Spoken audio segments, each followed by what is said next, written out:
বল। কি বলবো? এই যে ফেসবুকে যেগুলো বলিস।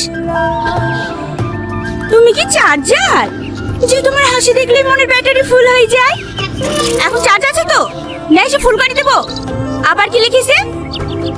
তুমি কি আমার হৃদয়ে লুকিয়ে থাকা সেই নায়িকা যাকে দেখলে আমার হিরো মনে হয়?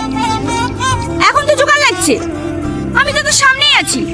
মুখটা তোর, চুলটা খাড়া কর। প্রিয়া দাঁড়া না, ও আজ থেকে চালাচ্ছে না, সে ক্লাস 9 থেকে আমার পেছনে পড়েছে। আমার মেসেঞ্জারে কি লিখেছে জানিস? আমার প্রেমের পাসপোর্ট রেডি, তুমি শুধু ভিসা দিলে হানিমুনে ব্যাংকক। লিখবো? হানিমুনের কথা শুনে রাগ করবে না তো? আর লেগি তো তোর প্রেম হয় না। লেখ লেখ, কিচ্ছু হবে না, আমি আছি। চল কোথায়? হানিমুনে। আহ